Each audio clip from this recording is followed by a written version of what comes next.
Grace said she absolutely needed a car for her Christmas date with her boyfriend, and you don't have any plans for Christmas anyway, right? My mother's voice coming from the smartphone speaker sounded unbelievably calm. Christmas Day. At my home in Seattle, I could not believe my own ears. It wasn't anger anymore, but a cold sensation as if all the blood in my body were draining away. The smartphone in my hand felt like a block of ice. It had been only about an hour earlier. I had just returned from a several-day business trip, stepping off the plane with a sense of accomplishment after successfully completing a major project. On my way home, my mind was filled with thoughts of my beloved car. I had earned a promotion just a few weeks earlier, and I bought the car to celebrate right before the business trip. After surviving late-night overtime, weekend self-study, and fierce competition with rivals, I had finally grasped the proof of my success. That alpine white BMW 4 Series coupe, though used, was the crystallization of my blood, sweat, and tears. I had returned home excited to see the beloved car waiting for me. However, when the garage door opened, all I found was an empty space. My treasure had vanished without a trace.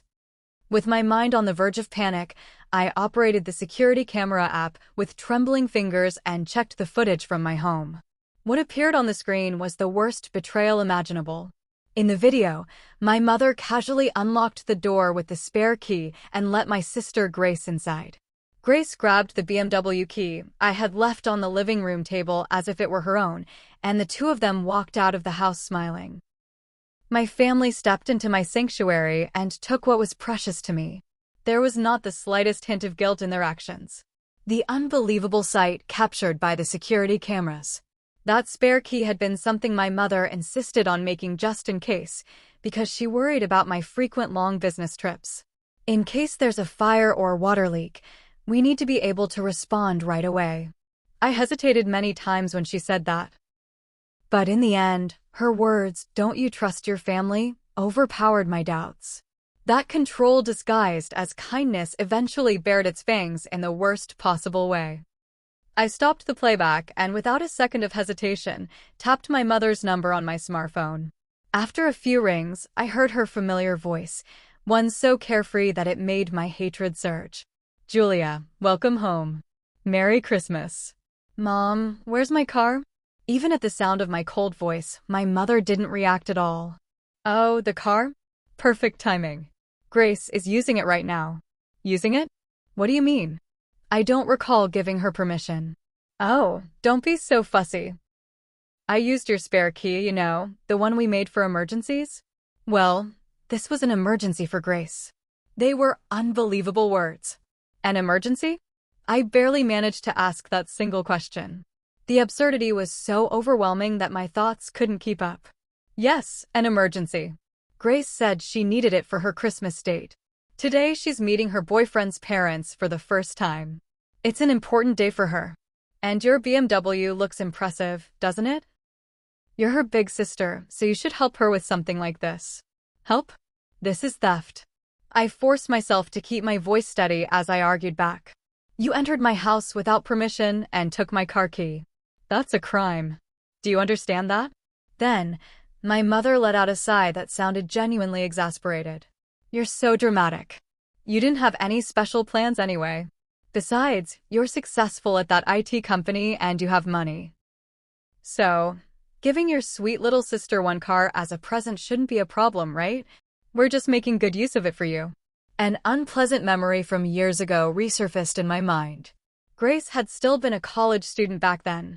She was on her way to a party with friends driving our father's sedan when she crashed into a utility pole because she was using her smartphone. The car was completely wrecked and had to be scrapped. But our parents didn't scold Grace at all. "We're just so grateful you weren't hurt." They hugged her with tears in their eyes and handled all the troublesome aftermath themselves. Grace showed no sign of remorse, and by the next week she was already saying, "I wonder what my next car should be." If only our parents corrected her properly back then. If they had taught her what it means to take responsibility, maybe things wouldn't have turned out like this. Are you planning to make her repeat the same thing again? My voice carried years of anger and disappointment. Grace totaled Dad's car. And even then you coddled her and didn't make her take any responsibility. This is the result. She grew up to be someone who doesn't feel anything about stealing other people's belongings. At my accusation, my mother went silent for just a moment. A very brief moment. And during that moment, I foolishly expected that maybe there was still some trace of conscience inside her.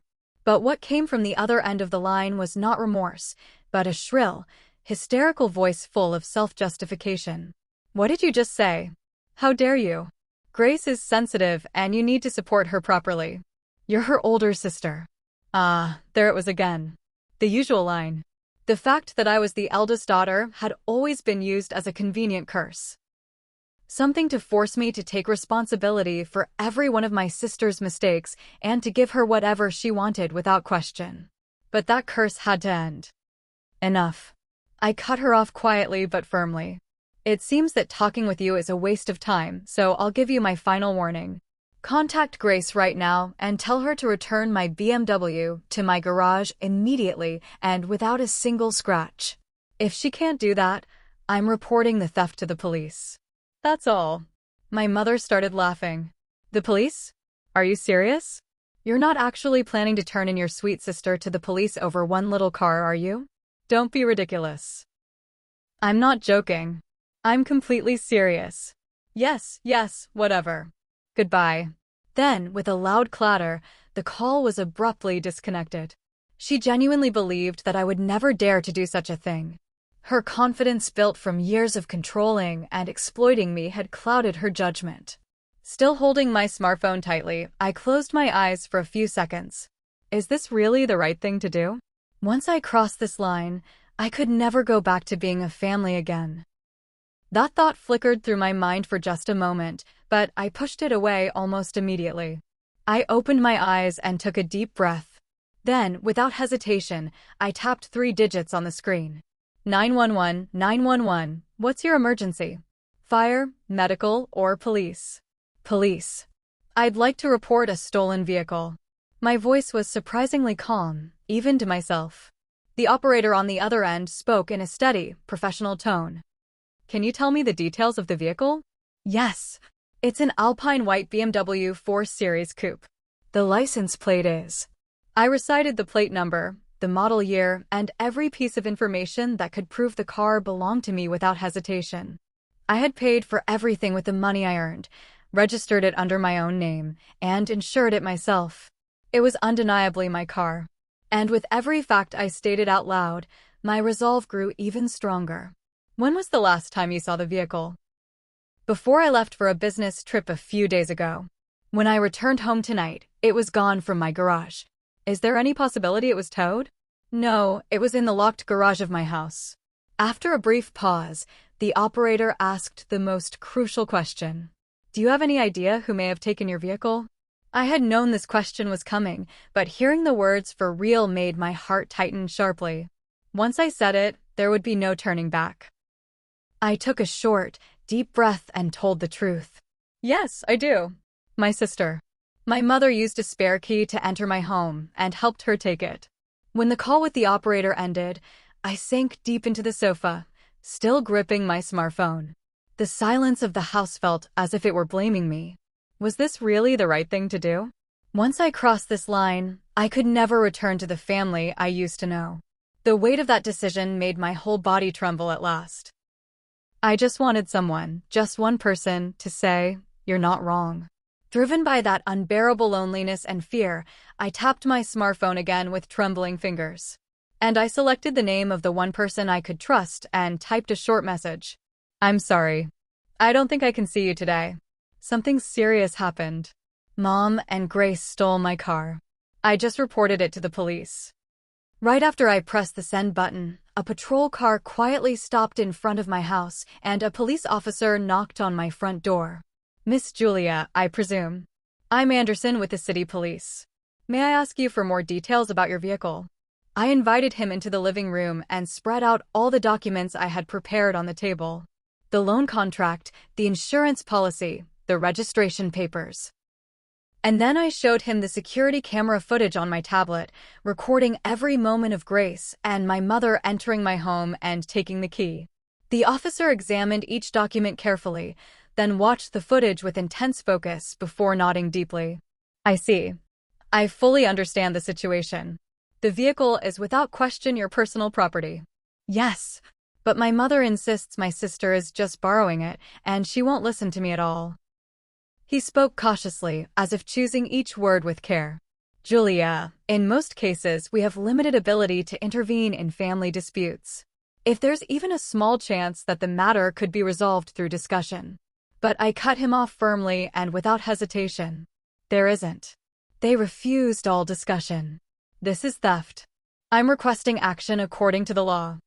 Then he looked straight into my eyes and said clearly and decisively, I understand.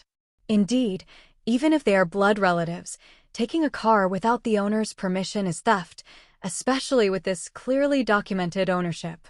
This falls under grand theft auto, which is a serious criminal offense. You're absolutely not overreacting. You are the victim of a crime. Those words had the power to sweep away the guilt and self-doubt that had clouded my mind for years. I wasn't wrong. I will immediately register your BMW as a stolen vehicle in the national network. Here is your case number. He handed me a small slip of paper. The cold printed characters on it looked like a declaration of my liberation. After I watched the patrol car's tail lights disappear into the night, the house fell completely silent. What would happen then? I had an idea, but reality exceeded anything I could have imagined. The first call came from my father. He must have heard a one-sided and no doubt heavily embellished version of events from my mother. His voice through the phone was strangely calm, the kind of calm that comes from someone desperately trying to suppress anger. Julia, it's your father. Your mother is saying something strange. Is it true that you're threatening her by saying you'll call the police? In his voice was still a tone that seemed to test me, a subtle condescension, as if he were certain that I couldn't possibly be serious. Joking? My voice rang out coldly. It's not a threat, it's a fact. What did you say? I've already reported it and filed an official police report. My car is now registered as a stolen vehicle in the nationwide law enforcement network. The moment the license plate is scanned, the person driving it, no matter who it is, will be arrested on the spot. That's the reality, Dad. I heard my father gasp on the other end of the line. He must have finally understood the situation. In the next moment, his voice shifted from doubt to pure anger. Julia, you actually did that? You would turn your own sister into a criminal? It's Christmas. Do you really intend to destroy this family on this day? His shouting stirred absolutely no emotion in me. Which one of us is destroying the family? The one whose daughter's property was stolen and then justified by you? Or me? Grace is your sister. She just wanted to look good for once. And now that you're successful, you're going to cast aside your less fortunate sister? How cold-hearted can you be? I was speechless. So, in his logic, it was acceptable for a younger sister to steal her older sister's car just to show off. A successful daughter must hand over everything to the daughter who isn't successful. That was my father's reasoning. No one cared how much effort and sacrifice went into earning my BMW. No one cared about the pain of spending Christmas completely alone because of this. The only thing on their minds was their beloved younger daughter, Grace. There's nothing more to say. I said that and ended the call before he could finish yelling. And immediately afterward, my smartphone began to vibrate violently. A flood of messages from my mother. How ungrateful you are. We did not raise you to be such a cold-blooded person. You ruined our Christmas. If anything happens to Grace, I will never forgive you. One hateful message after another filled the screen. I placed the phone face down on the table, silencing the endless notifications, and closed my eyes. I was alone. However, I told myself that this loneliness was the price I had to pay to regain my dignity. My smartphone rang again. The display showed a blocked number. For a moment, I considered ignoring it, but something made my chest tighten, and I hesitantly pressed the call button. Hello. Julia, this is Anderson with the city police. Do you have a moment? It was an unexpected call from the officer earlier. His voice carried a tone that was different from before, somewhere between confusion and discomfort. Yes, I'm available. Did something happen? Yes, well, you could say that. A short while ago, your parents called the station. I inhaled sharply. I hadn't expected them to call the police directly. Their audacity was astonishing at this point. They insisted that there was some kind of mistake, or that you were emotionally unstable, and filed the report in confusion. They are claiming this is a family matter and are requesting that we not treat it as a criminal case. To be honest, they were quite agitated and were having difficulty handling the situation. He then lowered his voice slightly, as if blocking out background noise. Julia, I'll be direct. Since we have already accepted your formal complaint, we cannot halt the investigation. However, your parents are adamantly insisting that you have agreed to speak with us and withdraw the charges. So, we need to confirm your final intention. Has anything changed regarding your decision to press charges against your sister? His voice sounded as though he was testing my resolve. If I wavered even slightly, everything would be dismissed as nothing more than a family argument. I answered clearly, my intention has not changed at all. I will not forgive my sister who stole my car, nor my parents who helped her. Officer, please continue the investigation in accordance with the law. Understood. I confirm that your intention is firm. Thank you. I will contact you again as soon as we have further developments. After ending the call with him, I stared at the phone screen as it faded to black. No matter how much my parents protested, my decision would not waver anymore. I don't know how much time passed after that. Around 6 p.m., my phone vibrated again. The display showed Officer Anderson's name. I braced myself, took one deep breath, and answered, "This is Julia." "This is Anderson. Sorry to bother you again. I'm calling because the matter we discussed earlier has been resolved." His voice had returned to the strict tone of a police officer, completely different from earlier. "We have taken your sister, Grace, into custody in the parking lot of the upscale restaurant The Piermont in the Lakeview district. It was one of the most famous restaurants in Seattle, known for being nearly impossible to get a reservation. From its windows, you can see the night view of Lake Union, and it is often chosen for anniversaries or proposals. Of course, there was no better stage for Grace to show off. While on patrol, an officer ran the license plate of your BMW and discovered it had been reported stolen. When the officer arrived at the restaurant parking lot, Grace had just stepped out of the car and was being escorted by her boyfriend and his family. Officer Anderson's calm explanation painted a vivid picture in my mind. Grace all dressed up, Ryan beside her, looking slightly nervous, his parents smiling warmly, and then, without mercy, the flashing blue and red lights of the patrol car illuminating them. When the officer questioned her, Grace initially claimed, "It's my sister's car, and I just borrowed it for Christmas." But when she was informed that a theft report had been filed, she became extremely agitated and eventually started shouting incoherent things, such as, "I thought it was a surprise gift from my sister." That's what we were told. I could see it clearly. My sister spiraling into panic, trying to cover one lie with another until everything collapsed. There must have been other customers and restaurant staff watching. Under their curious and judgmental eyes, Grace's pride must have shattered into pieces.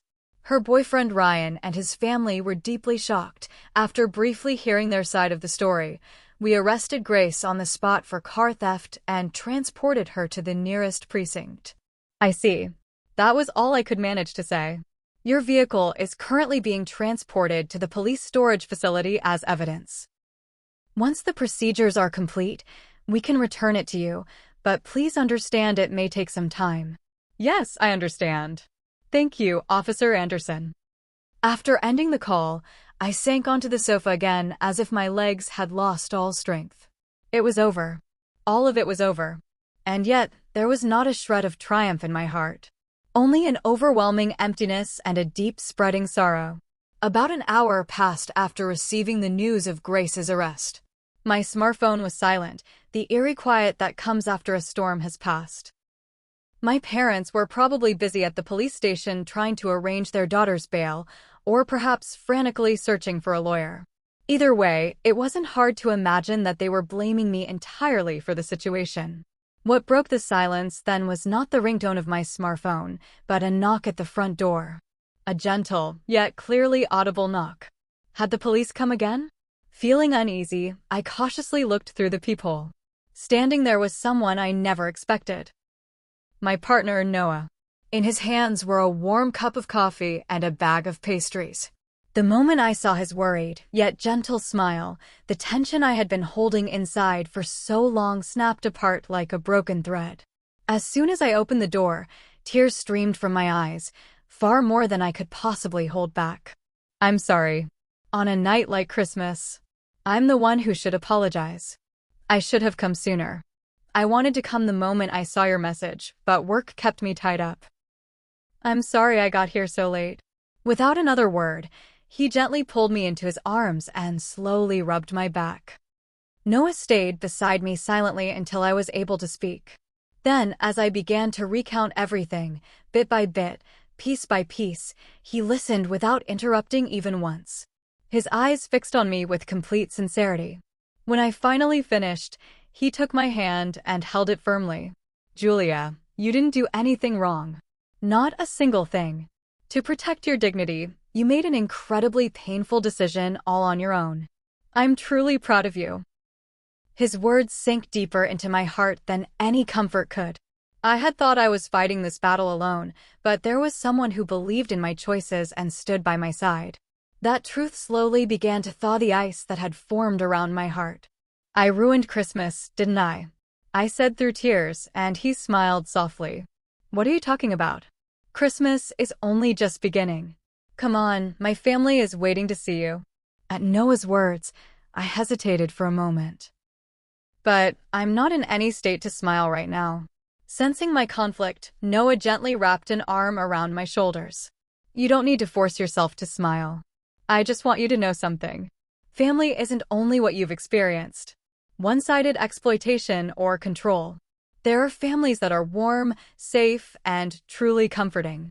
My family will show you that. Looking into his sincere eyes, I nodded slightly. Encouraged by Noah's words, I headed with him to his family's home. Julia, I'm so glad you came. Noah's mother hugged me tightly as if I were her own daughter. It must have been so hard for you. But you're safe now.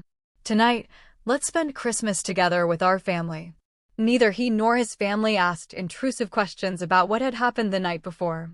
Instead, they welcomed me into their warm circle as naturally as if saying, "Welcome home."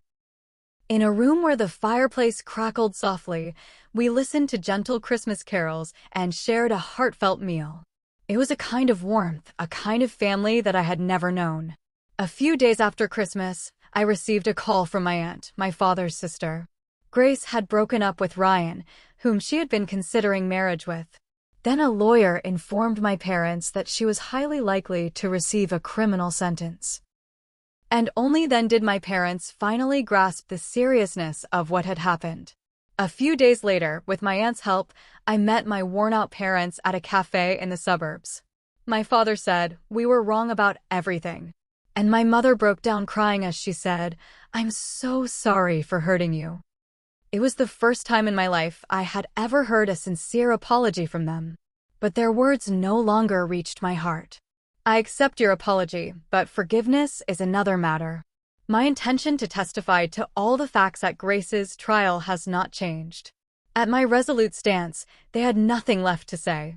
Later, Grace was found guilty in court and sentenced to probation and long-term community service.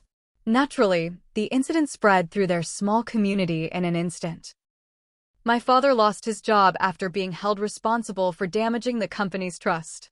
My mother, unable to bear the strained relationships with neighbors, sold their house with my father, and the two moved into a small apartment in a distant town. Grace's criminal record destroyed the foundation of her prideful life plan. On top of that, their savings were drained by legal fees and bail, leaving the family in financial hardship. Even after hearing all of this, my heart remained strangely calm because everything that happened to them was nothing more than the consequences they had brought upon themselves. I lost the future in which I would spend Christmas with my biological family, But in exchange, I gained Noah and his family, people who valued me deeply and welcomed me with genuine warmth.